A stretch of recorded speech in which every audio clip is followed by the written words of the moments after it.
In this video, we are going to see how we can expose the rest of the parameters in our graph. And I think that after the ornament mask, this height blend where we combine the base width with the ornaments could be a good candidate. I'm thinking in particular this offset slider that controls the emboss level. So let's click here and expose as new graph input. I'm going to call this one ornament emboss intensity. All right. Now this time we're going to stick with the slider editor, and let's take a moment to go over these different sliders that we have here. So default is the value that we had before exposing the parameter, and it means that it's always going to start from this value, which is perfect because it means you don't lose your settings when you expose something.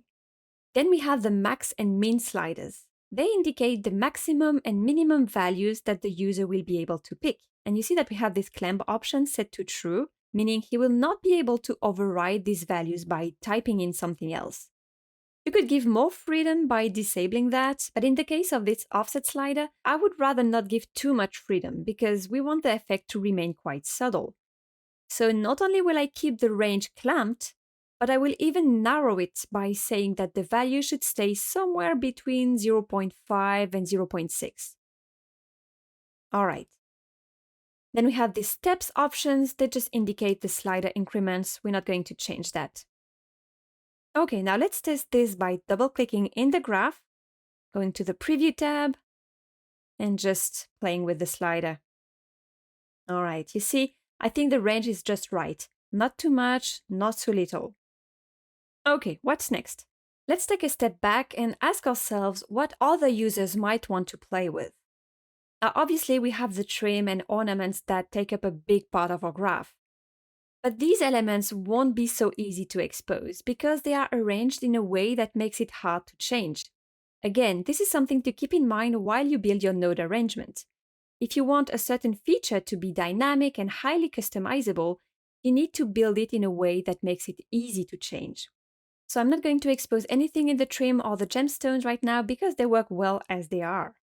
But I'd like to come back to a little problem that we had. Remember with these three transform nodes that are duplicates but not synchronized. And I told you then that the issue with this setup is that if we wanted to move the gemstones here, the mask just wouldn't follow, and so it would break everything. Well, it happens that exposing can help with that because it allows to link nodes to one another. Let me show you. Let's take this main transform here and decide that this is going to be the one that leads the other. What we're going to do is find what controls the position, so the offset sliders here, and simply expose them.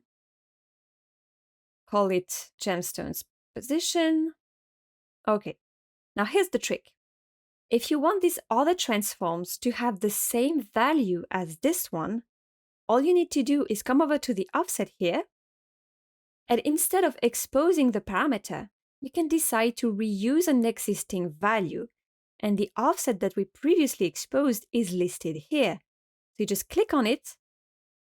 Okay, let's do the same for that second one. And now look, if we tweak this main transform that we exposed here, well, the other transforms just follow and everything stays in place. This is incredibly useful as you will often need a node to share its settings with other nodes. So remember, just expose the main node, then reuse its value wherever you need. And we are actually going to put that into practice right now. There is one thing that I would like the user to be able to do in one click, and that is disabling the trim and gemstones altogether to have just a plain fabric. This sounds like a tricky thing to do because everything now is interconnected. See, if I select all the dots that we are using, oh boy, so how are we going to approach this? The solution I have in mind is to use switch nodes. So for instance, let's focus on the height. I can use a switch to toggle two versions of the height, one version with just the plain fabric and one version with all the ornaments. I'm going to put the final height in the first slot and take the plain width, so just before the trim, using dots here to keep the connection clean and readable. All right. And now I can toggle the ornaments on and off in just one click. Easy, right?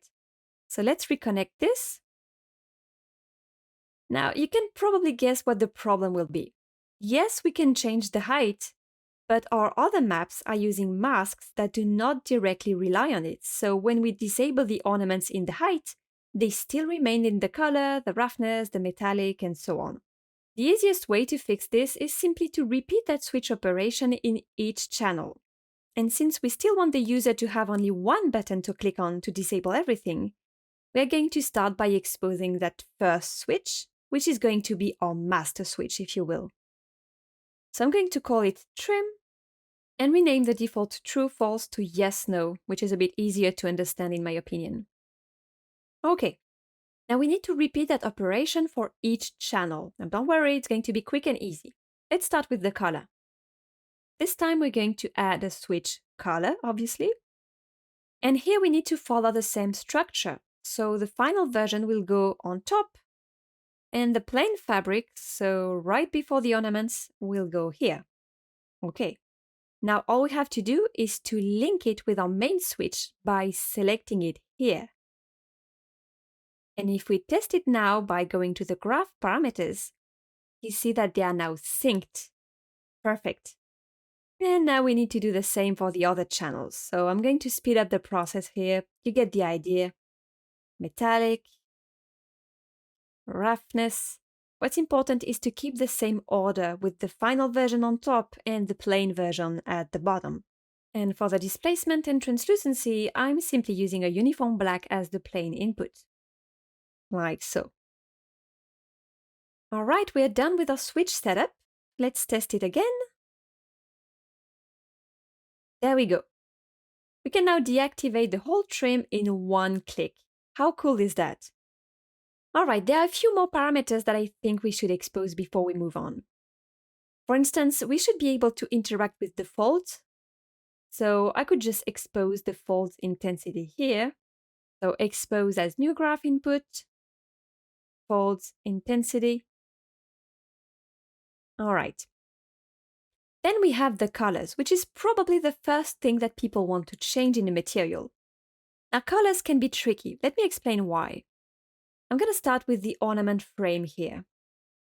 This setup is easy to expose because all we have to do is click on the colors, then expose, and the user will be able to pick the color he wants with the eyedropper or using the sliders. So I'm going to call this one gemstones color. All right, I can do the same for the metal. Okay, so that was easy. But what if I want to change the color of the fabric itself? This is where things get a bit more complicated. At the root of our fabric color, we have this gradient map node, remember, with this color ramp and all the keys. This node is great, but the main drawback is that you can't expose any of it. So whatever you set up here has to stay in the graph and can't be accessed from the front end. There are different ways around this. If you want to have full control over the colors, the best would be to only blend uniform colors like what we did here. If you still want to work with gradients, then you could use an HSL node, so HSL, to control the hue. I'm not a big fan of this solution as I find the sliders a bit hard to control, but it can definitely be a good option depending on what you're looking for. Now in this case, what I'm going to use is a color match node. I'm going to make it default to our original green, just picking the same green like that. And now I can expose this color just like we did with the ornaments. And that's it. We can now change the fabric color in one click. Okay, so we're done with the colors. Do we have anything more to expose? Let me see. Yes, I would like to be able to edit the roughness. Now remember, when we created this base out of the curvature map, I told you that using a histogram range would prove useful. All I have to do now, indeed, is to expose that position slider that controls how dark or light the fabric is. So let's expose that. Fabric roughness. Maybe limit the range here, let's say between 0.3 and 0.6. Okay, I think all the important parameters are exposed, so it's time to check how things look in the Preview tab. Making sure everything works. pushing all the buttons. And you see that it gets busy pretty quickly, so it's important that we tidy this up as much as possible. The first thing we should improve is the order. For instance, I think the trim switch should come first, as it controls the main feature of a material.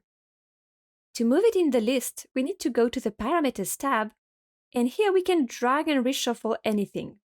So I'm going to take this and put it at the very beginning of the list. Then I think it would make more sense to place all the parameters related to the trim after this button. So gemstones position, color,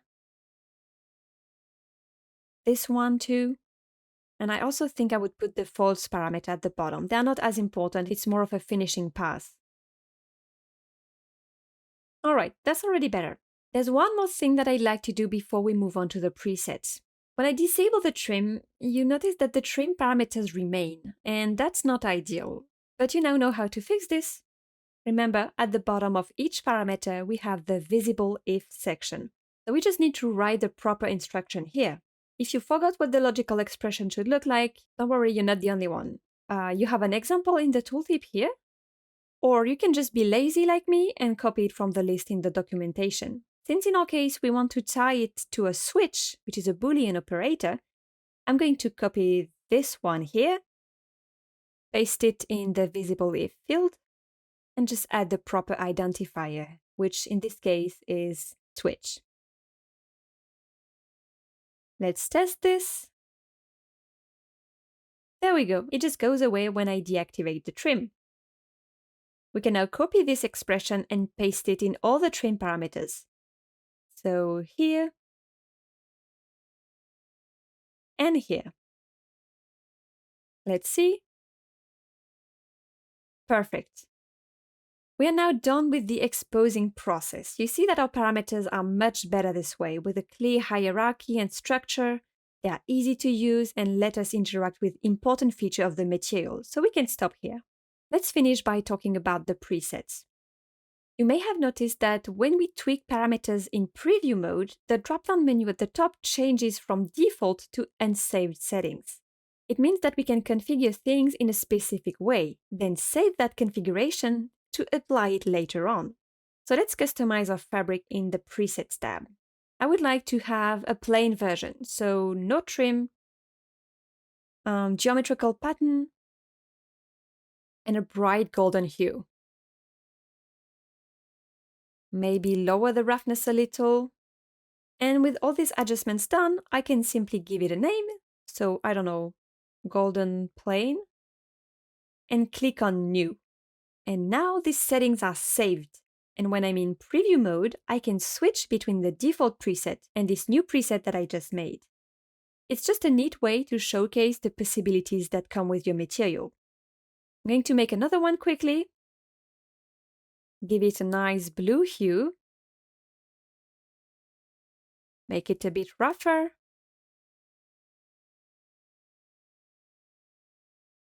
Enable the trim. Make it silver instead of gold. Adjust the gemstones. All right, let's call this one Cold Blue. Then we can test this. Awesome. All right, so material is now ready to be exported and reused elsewhere. Congratulations if you've made it so far in this course.